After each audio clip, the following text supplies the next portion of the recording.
चलो आज हम लोग स्टार्ट करेंगे इंटीग्रेशन।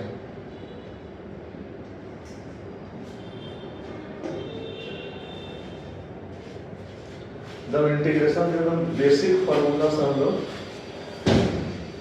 उसको देखेंगे, एकदम शुरुआत से हम लोग इंटीग्रेशन को हम देखते हैं।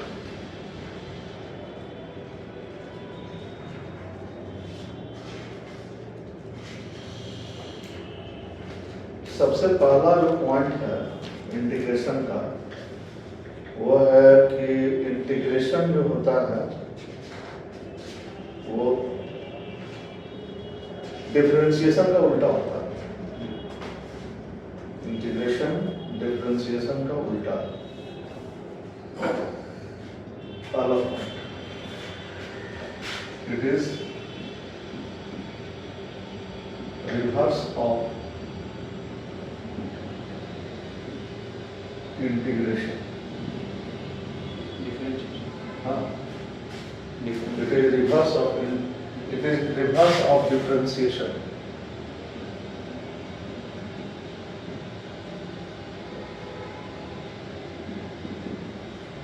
उसको उल्टा है। इसीलिए कभी कभी क्या होगा ना कि चूंकि रिवर्स ऑफ डिफरेंशिएशन है तो कभी कभी देखोगे क्वेश्चन में ना वो बोलेगा कि फाइंड एंटी डेरिवेटिव, ये भी बोलता है फाइंड एंटी डेरिवेटिव। मतलब एंटी डेरिवेटिव या रिवर्स ऑफ डिफरेंशिएशन का मतलब होता है कि हमको उसका इंटीग्रेशन करना है।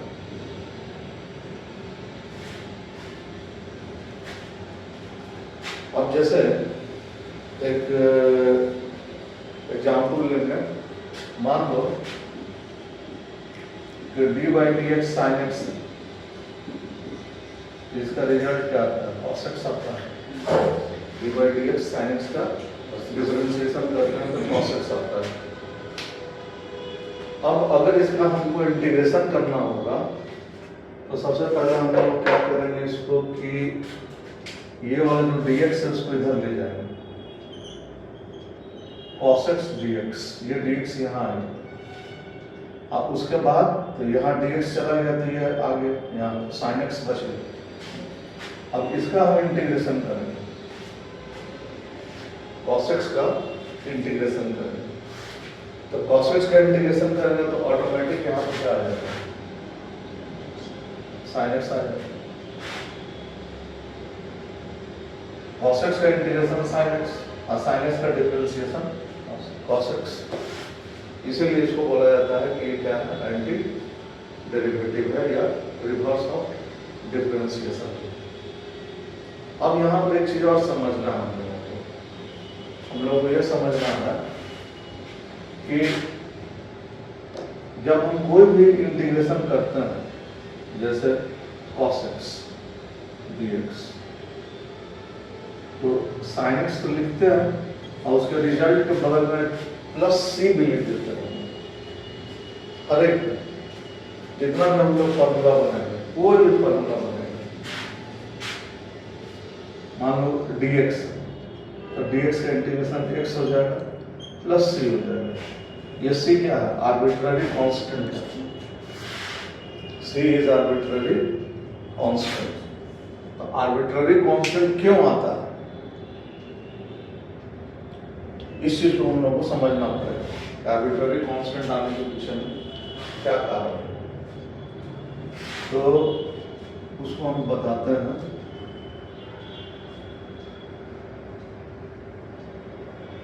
वो भी एक एग्जाम्पल लेकर के समझ लेना। जैसे मान लिया जाए कि सब कुछ कर लो, तुम्हारे पास में x square plus 2x plus 1 और dx, ये हमारे लिए इंटीग्रेशन का क्वेश्चन हो गया।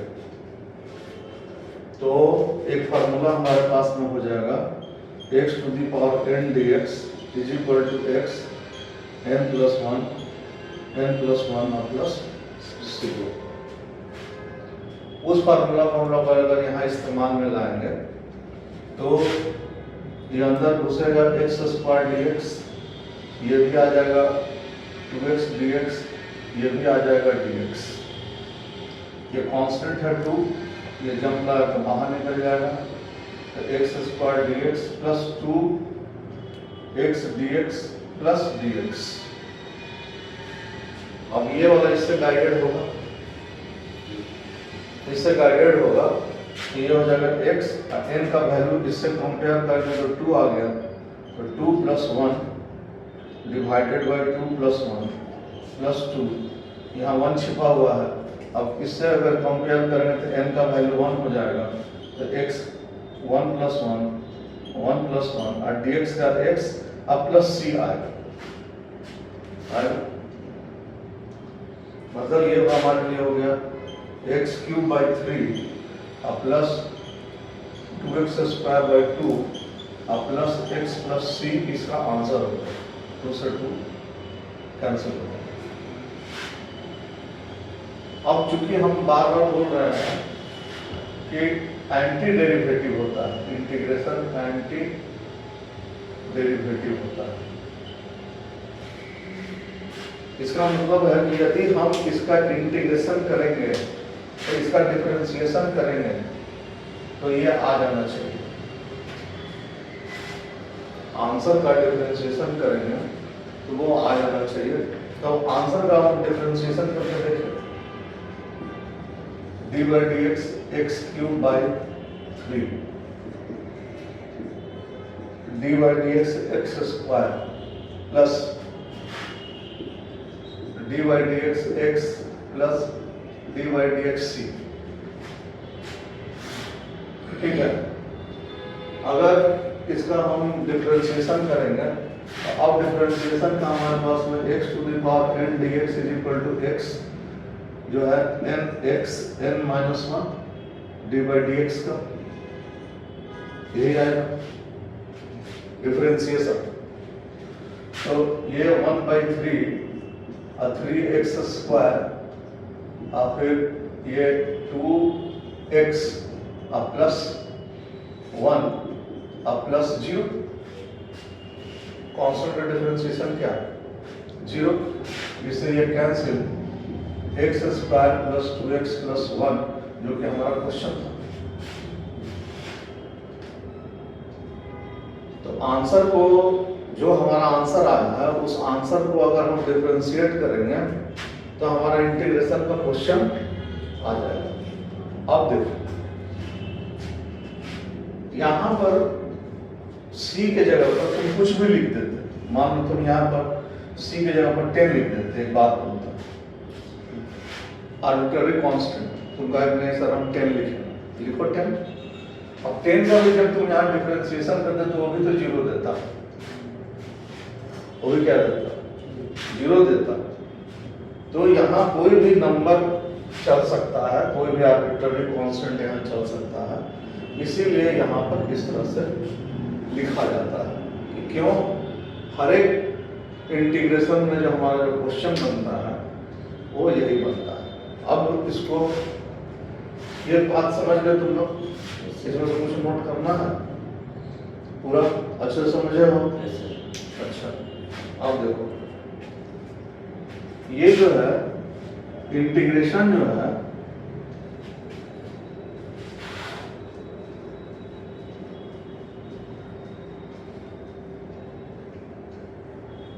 इंटीग्रेशन हमेशा डिफरेंशिएशन से खड़ा होता है, ऑलवेज। मतलब अगर तुम इंटीग्रेशन का प्रैक्टिस नहीं करोगे तो तुमसे इंटीग्रेशन का क्वेश्चन एग्जामिनेशन हॉल में नहीं बनेगा। डिफरेंशिएशन का यदि तुम प्रैक्टिस नहीं करोगे तब पर भी वो तुम्हारा जो क्वेश्चन होगा ना डिफरेंशिएशन का, वो एग्जामिनेशन में बन जाएगा। तो इसका पहला जो सूत्र हुआ, वो पहला सूत्र यह हुआ कि भाई ये डिपेंड्स अपॉन प्रैक्टिस। जितना प्रैक्टिस करोगे उतना तुम्हारा क्लियर होगा।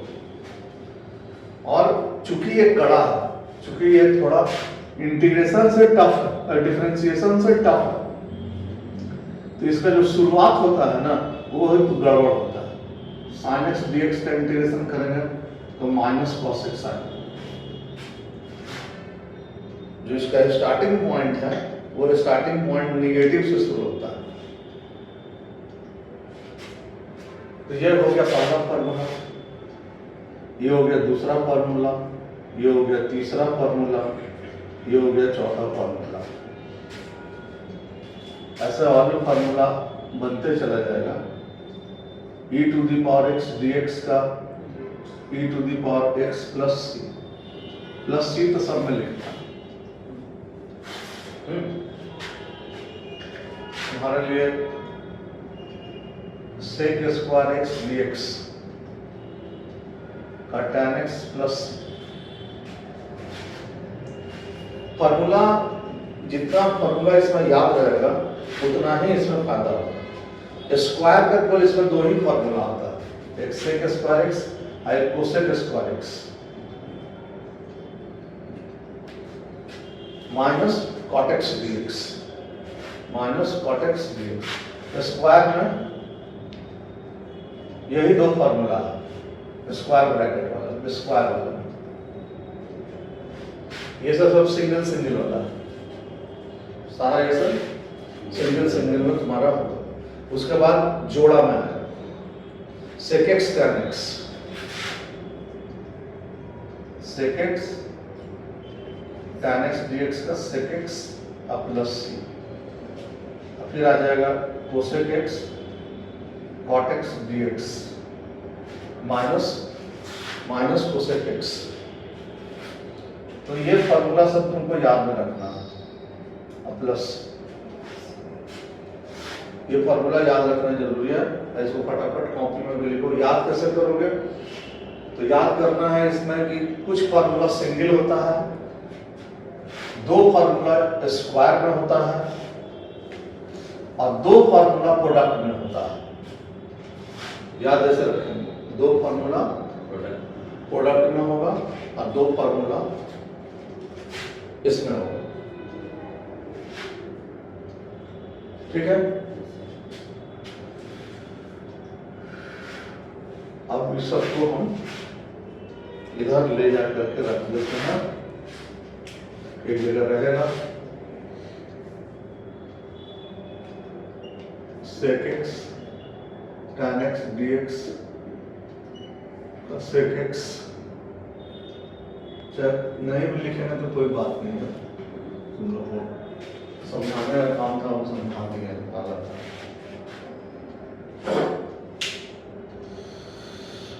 अब तीसरा चीज इसमें ये याद करना है, जो मतलब इंटीग्रेशन में हम लोग को इस्तेमाल में लाना है, वो ये कि एक फार्मूला, वो फार्मूला का नाम है, देखो तो यहाँ ऊपर में लिख रहा है, तो वीडियो में आ रहा है कि नहीं आ रहा है? ये वाला आ रहा है, हाँ? आ रहा है ना? चलो ठीक है। वो फार्मूला है केन प्रकार है। तुम सोचो ये कैसा फार्मूला सर लिख रहा है? केन प्रकार है, मतलब कि by putting endeavor at any cost, केन प्रकार तुमको लिस्टेड फार्मूला पे लाना है। क्वेश्चन, केन प्रकार लिस्टेड फार्मूला तक लाना है। लिस्टेड फार्मूला क्या है? ये है, यही रास्ता होता है इंटीग्रेशन के बनाने का। वो दिमाग लगा करके, ये करके, क्लास 10th का फॉर्मूला इस्तेमाल में ला करके, 10th का फॉर्मूला ये सब sin square x plus cos square x is equal to 1, cosec square x minus cot square x is equal to 1, sec square x minus tan square x is equal to 1। ये formula भी दिमाग में रखना है कि इस formula को भी यूज करेंगे ताकि किसी तरह से हमको लिस्टेड फार्मूला पर यह आ जाए। लिस्टेड फार्मूला पर लाना इसका बहुत जरूरी है। और अभी के लिए मतलब बिगिनर के लिए जो मतलब स्टार्टिंग जिन लोगों का हो रहा है उन लोगों के लिए है नो प्रोडक्ट रूल। हम ये नहीं बोले कि नहीं होता, लेकिन बिगिनर के लिए नहीं है। नो प्रोडक्ट रूल और no quotient rule. No quotient rule beginner के लिए नहीं है सब। मतलब जब हम क्वेश्चन इंटीग्रेशन कर देंगे तो दिमाग में नहीं लाना है कि इसको हम u इंटू v से बनाएंगे और इसको हम u बाई v से बनाएंगे। बनेगा, ऐसा नहीं है कि नहीं बनेगा, लेकिन बिगिनर के लिए नहीं बनने वाला। बिगिनर को नहीं दिमाग में लाना। मतलब जो आज इंटीग्रेशन जो लोग सीखने जा रहा है उन लोगों को ये बात दिमाग में नहीं लाना। ठीक है, इसको बंद कर दो।